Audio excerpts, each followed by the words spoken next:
Welcome back to part 2 of the Health Impact Assessment presentation. My name is Joanna Purdy and I'm from the Institute of Public Health. At the end of the first session, you will have completed the online digital learning module, and just before we proceed to look at the screening and scoping stages in more detail, just by way of recap, we'll have a quick look at each of the 7 stages of health impact assessment again. The main stages of HIA apply to either a strategic or project level health impact assessment, and whether it's standalone or health and environmental assessment. The stages can overlap with each other. For example, the scope of the HIA should be kept under review to take account of any new information which emerges. If you're familiar with the HIA process, you will probably have noticed already, and from the online learning module, that the appraisal stage, which featured in the previous iteration of the guidance, has been updated with analysis and reporting stages, but I'll come to that in the next presentation. The screening stage is the stage at which a decision is made as to whether or not to conduct a health impact assessment. Screening can be applied on a case-by-case basis, or it may be a statutory or policy requirement, in which case the decision is automatic. At the scoping stage, the governance arrangements of the HIA are established, and we talked in more detail about those in the first presentation. It's at this stage that the health determinants, the population to be assessed, and the methods used will be specified. At the analysis stage, evidence of potential health effects is gathered, considered, and used to inform the conclusions. Qualitative and/or quantitative data collection methods can be used, and this stage also involves determining the significance of health impacts on a community or population. At the reporting stage, conclusions and recommendations are presented and should include a focus on inequalities and equity. The implementation stage then. To be effective, findings from a standalone HIA or health and environmental assessment must be followed through when implementing the proposal. HIA can support the delivery of Healthy Ireland and Making Life Better, or public health frameworks, and by the same token, these frameworks can provide the mechanisms for implementing recommendations or mitigating measures resulting from the HIA. The monitoring stage involves the collection or examination of further data after the HIA report has been issued. Monitoring will track the actual effects of a proposal and can be conducted at different phases of the legislation, policy, plan or programme. The final stage is evaluation, and this can be conducted in 3 ways. Firstly, process evaluation, which considers how the health impact assessment was undertaken and whether it added value. Impact evaluation is the second form, and this examines whether the recommendations from the HIA were actually accepted by the decision makers. And thirdly, outcome evaluation. This determines whether the anticipated positive health impacts were realised and if the negative health outcomes were avoided. In part 2 of this series of presentations, I'm going to focus on the screening and scoping stages of the health impact assessment. So firstly, screening. Screening determines whether an impact assessment is required or not. It provides a process and tools by which to do this. And screening relates to health and environmental assessment or standalone HIA as well. It can be used on a case-by-case basis or used in conjunction with a policy on HIA. Screening has historically involved convening a meeting with a range of stakeholders in which a screening exercise is performed. The stakeholders may work through a tool or checklist to consider determinants of health and population groups. The advantage of this approach is that it is collaborative and it increases ownership of the screening decision. The disadvantage is that it may be resource intensive to go through this process for all projects, and thus it tends not to be performed for each individual project. There has been a shift towards embedding requirements for screening for HIA into local, regional or national government policies. The intention is to improve the proportionality and efficiency of the HIA screening process.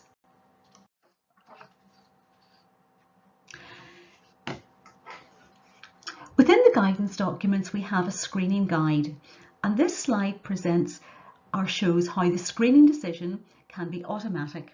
In other words, proposals that always require a strategic environmental assessment or environmental impact assessment as set out by EU directives, or that always require an HIA based on an adopted policy on health impact assessment. Alternatively, the screening decision can be based on reviewing the particular characteristics of a proposal against a list of criteria. This is known as making decisions on a case-by-case basis.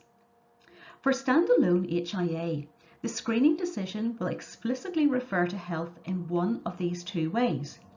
If there is a policy on HIA, the screening decision may be automatic.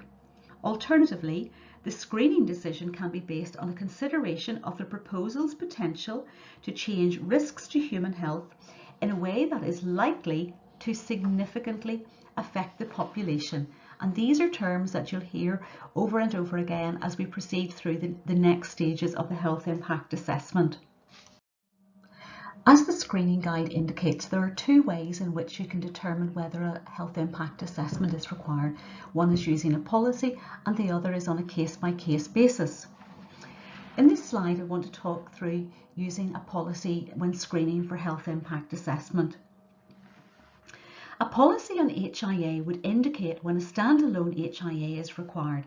This promotes a consistent approach to health impact assessment. The policy would also define what we call triggers based on types and thresholds of scale for legislation, policies, plans, programs or projects. For example, the trigger for a strategic level HIA could be when new legislation, policies or plans are drafted or substantive amendments are made to existing strategic documents.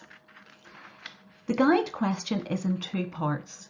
Firstly, broadly, based on the information available, does the proposal have the potential to change risks to human health? That's one part of the question to be asked. And the second is, will this happen in a way that is judged likely to significantly affect the population? A policy on HIA is only needed where there is relative certainty that the answer to the guide question above will be yes. A policy on HIA removes the burden for screening a large number of proposals. It also helps proponents by providing certainty from the outset. Screening can also be undertaken on a case-by-case basis.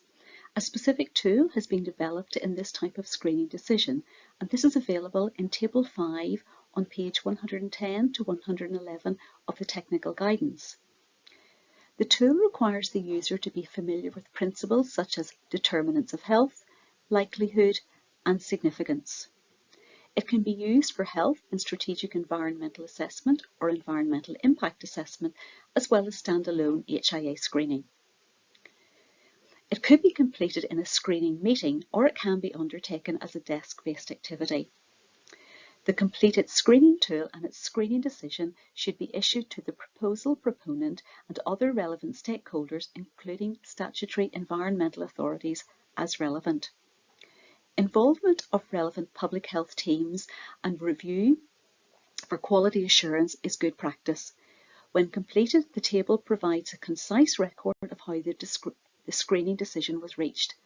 It also ensures consistency with other screening decisions and compliance with guidance and other requirements. Over the next 4 slides, I've inserted screenshots of the screening tool for case-by-case decisions when it comes to screening for health impact assessment.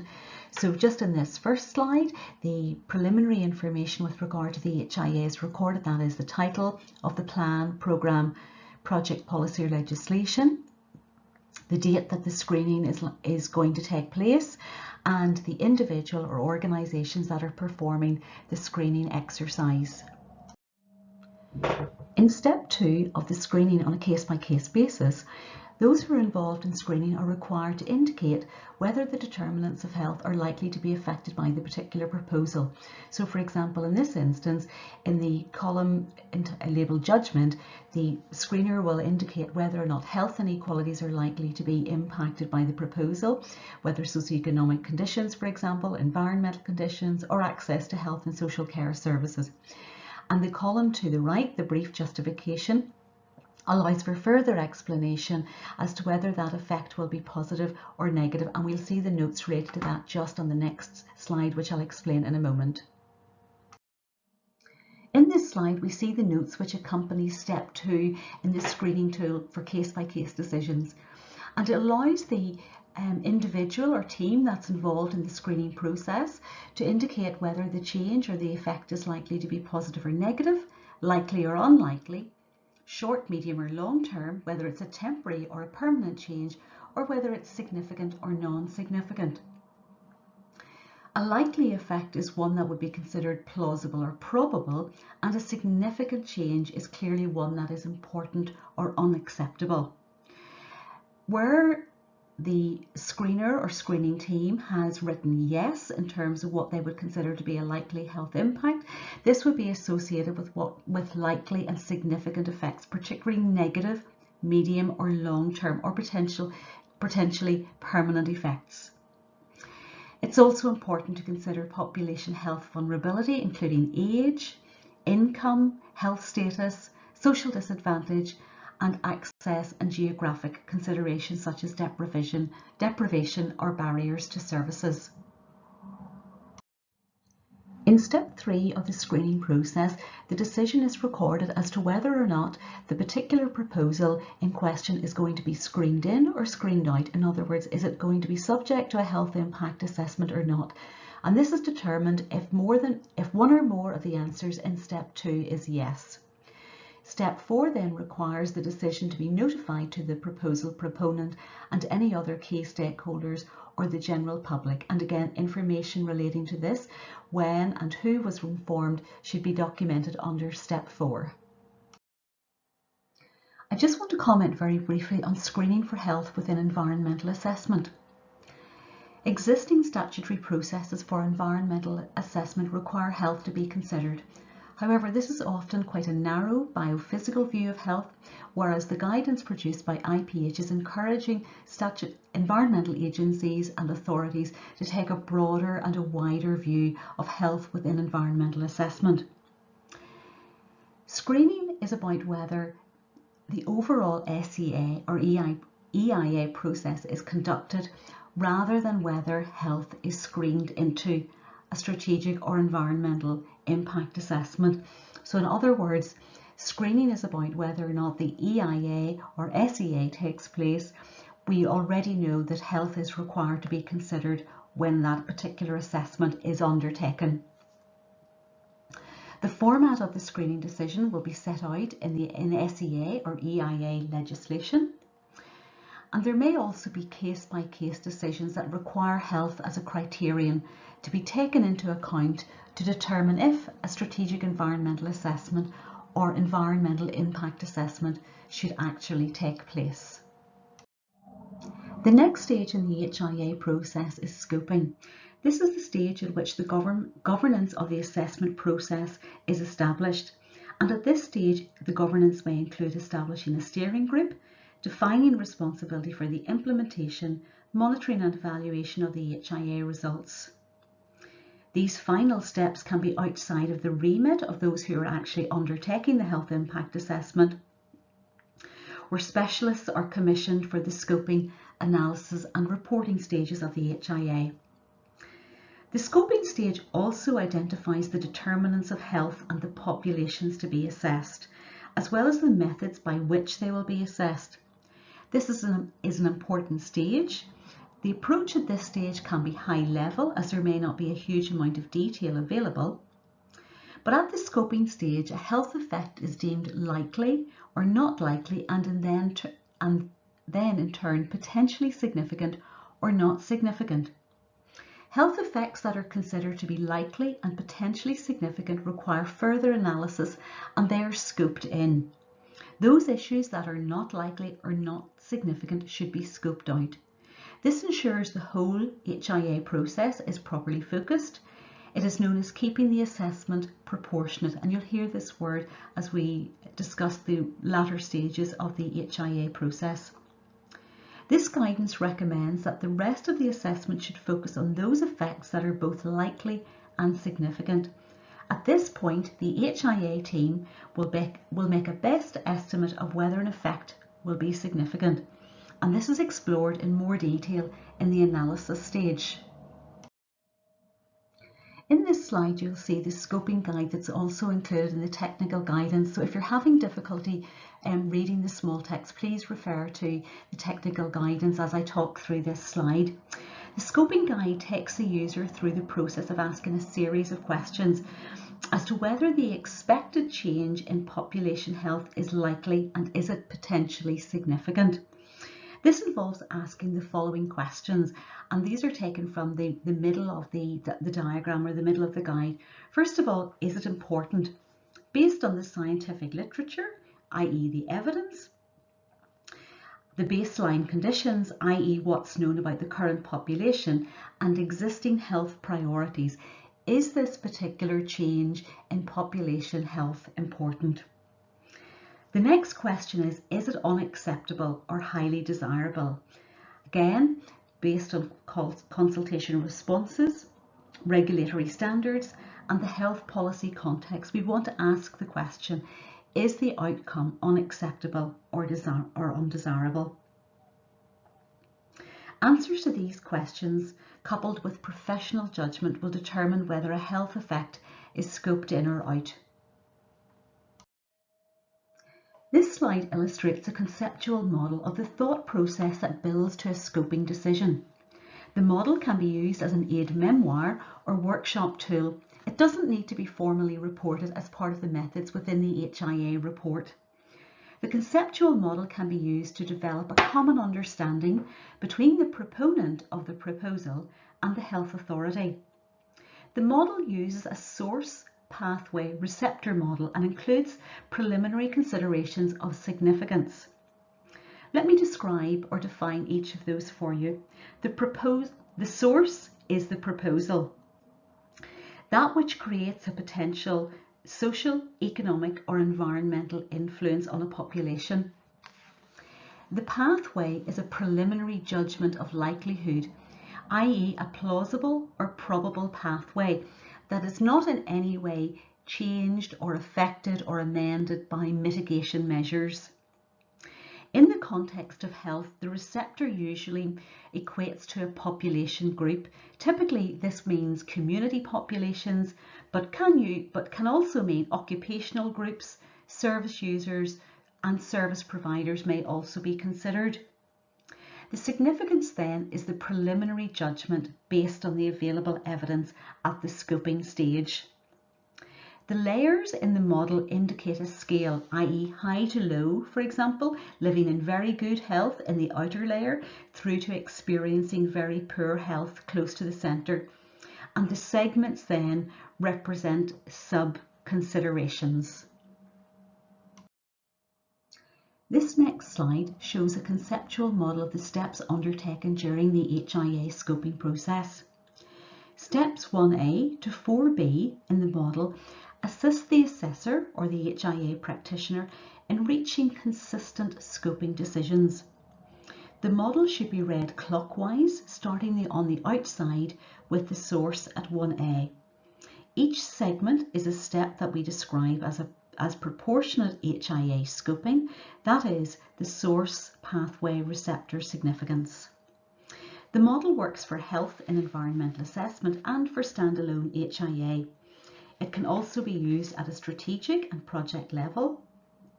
And whilst this is the approach outlined in this guidance, other approaches can also be used in the scoping of health impacts.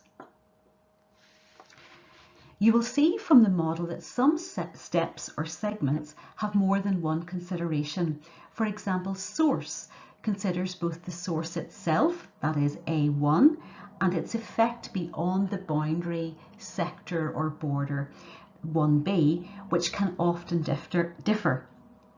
The circular format shows how the process can be iterative. For example, if a likely significant health effect is identified, further action should be considered at each step. For example, mitigation can be considered to break the pathway, for example at 2C, before the final conclusion is reported. Proposals may include features which avoid or mitigate likely health effects. These features may be identified and secured within the design or the management regime at the scoping stage, in which case these health issues will be scoped out. So in other words, they will no longer present as issues resulting from the particular proposal because mitigation measures have been put in place. So if the mitigation measures are not secured at the scoping stage, such measures can then be identified at the analysis stage, but at that point the health effects will have been scoped in and obviously considered further at analysis. In all cases, links between the proposal description and the health assessment or HIA should be recorded in the assessment or HIA report. The layers within each segment, working from the outside towards the centre, illustrate the differentiating conclusions for each element of that preliminary assessment, i.e. whether a source is small, medium or large. Layers close to the centre indicate a conclusion supporting scoping the issue in for further assessment, and layers towards the outside indicate a conclusion supporting scoping the issue out. So the closer we get to the centre in terms of answering each of these questions from A1 through to B4, the more likely we are to scope in that health effect for further consideration at the next stage in the HIA process. The segment conclusions need to be considered together before a scoping decision is made. For example, an effect that should be clearly scoped in would be a large source with a high influence beyond the boundary, whose pathway is causal and probable without being broken by mitigation, and that affects nearby receptors directly and establishes an effect that is judged to be central to the public health agenda. So you can see how we're working our way around the model, and we're working towards, or we're building towards, a health effect that's going to be scoped in. At project level, this could be an influx of construction workers to a community. Although this type of demand is likely to be short term, it can also place a strain on local healthcare services. Commitments to address this additional demand might include additional financial contributions towards health and social services and/or healthcare provided by the developer. Often it would not be so clear-cut, and there would be a range of conclusions at different levels across the segments. The overall decision on the scoping then is an informed professional judgment. The model in this slide is transparent about the underlying reason for making a scoping decision, and that's one of the underlying principles for health impact assessment, the transparency that it provides in terms of its decision-making process. Following this process would allow most conceivable health effects to be scoped out with confidence and a shared understanding between the proposal proponent and the assessing or leading authority and the health authority. A successful health scoping exercise is proportionate, transparent and reasoned. Table 6 in the technical guidance provides more details on the terms used in this conceptual model, but I hope that as you can see that the different elements in questions 1A through to question 4B, as those questions are answered and as decisions are made within this conceptual model, that builds towards reaching a decision about scoping in or scoping out health effects. This table is a summary of Table 6 in the HIA technical guidance. I'm not going to read through all the definitions for you, but I would encourage you to take time to read this table and to understand what is meant by each term. This chart shows how the decisions taken in scoping are brought together to give the overall scope, and it refers to the tables in the technical guidance which guide the user through the process, and I'll show you some of those tools in the next few slides. But first of all, the technical, i.e. the determinants of health. These use the strategic and project level scoping tools, which I'll talk you through in a moment. Then we have the temporal, which is the stage at which the proposal is at. So for a strategic level HIA, this could be the piloting, it could be commencement, it could be full rollout, or it could be the maintenance stage. And for the project level, again, it could be construction, operation, decommissioning, and within this it could be the commencement, full rollout, or maintenance stage as well. In terms of the geographic scope, this considers the study area, i.e. the neighbouring community, the site-specific population, the wider community, that could be the local population, but it also considers regional, national and international geographical boundaries as well. Then we have the population that will be scoped in. This could be the general population or vulnerable groups, and I'll talk you through the checklist for that in just a moment as well. And then we move on to the outcomes, and these could include quality of life, morbidity risk, mortality, cardiovascular risk, respiratory health, mental health, communicable and non-communicable diseases, injury prevalence, toxicology, obesity, life expectancy, hospital admissions, and so the list goes on. There are many indicative health outcomes or measures that can be identified at this scoping stage. In just a moment, we'll come to look at the strategic level scoping tool and the project level scoping tool. But just again, by way of recap, scoping in identifies the determinants of health that are likely and potentially significant. The strategic level scoping tool is used for plans, programs, policy or legislation, and the project level scoping tool is used for projects, but could also be used for a more detailed examination of strategic proposals. Both tools encourage a proportionate approach to keep the assessment and conclusions focused. And what I should have said just at the end of the last slide was that all of the different elements within the previous steps that I showed you, from technical right through to health outcomes, these are all brought together in a table that can, and the outcomes and the content can be documented in Table 10 in the technical guidance. I haven't included it in this presentation, but you can refer to the guidance to see how each of those elements can be documented within that table. The strategic level scoping tool provides a list of high-level determinants of health that assessors or HIA practitioners can use to quickly identify potential impacts from a proposal. The rationale section of these tables can be used to record brief preliminary assessment conclusions on likelihood and potential significance, as well as recommendations or measures. So you can see here from this particular strategic scoping tool that, again, the high-level determinants are identified: health inequalities, healthy lifestyles, safe and cohesive communities, socioeconomic conditions, environmental conditions, and health and social care services. And we'll see in the next slide the detail that is provided at the project level. The project level scoping tool provides a more detailed list of determinants of health that may be impacted either positively or negatively by a proposal. This is just a screenshot of the first page of the project level scoping tool, but the remainder of the tool is available to view on pages 123 to 129 of the technical guidance.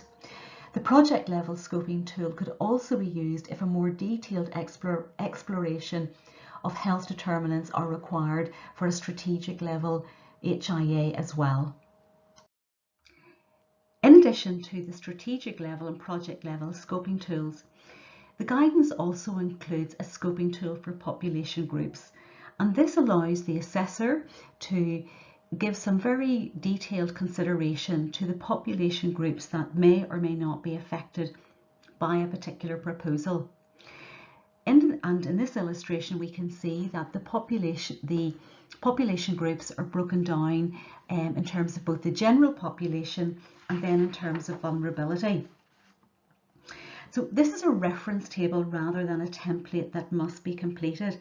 It helps you to identify the broad population groups, as I say, including those that might be vulnerable for different reasons, such as age, frailty, income, health status, social disadvantage.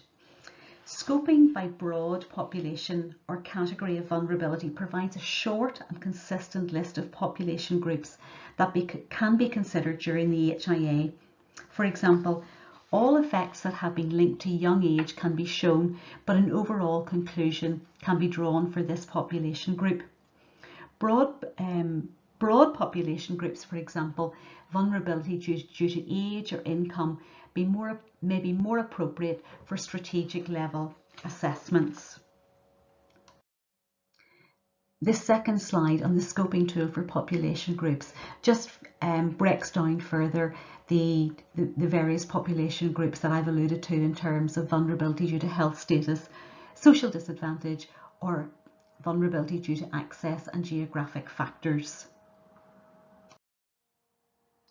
So just by way of recap, I want to summarise briefly some of the key features of the tools that I've just talked you through. These are also referred to as assessment checklists, and sometimes they're used as checklists when an HIA is conducted in a short time frame and it doesn't have the same depth or detail that might be used in a longer or more complex health impact assessment or more complex project or proposal. So first of all, the strategic and project level scoping tools can be used within a short time frame and with limited resources as a checklist, as I've just alluded, to systematically record the consideration of a range of determinants of health and relevant health issues.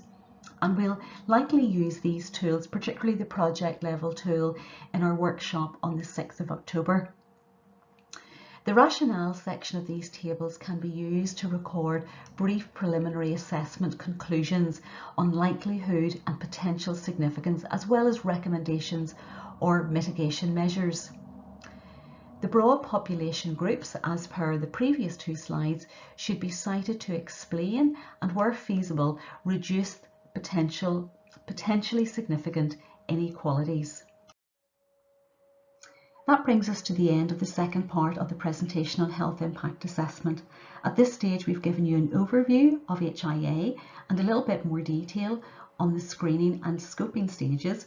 And in the next presentation, we'll look at analysis as well as reporting, implementation, monitoring and evaluation. Thank you.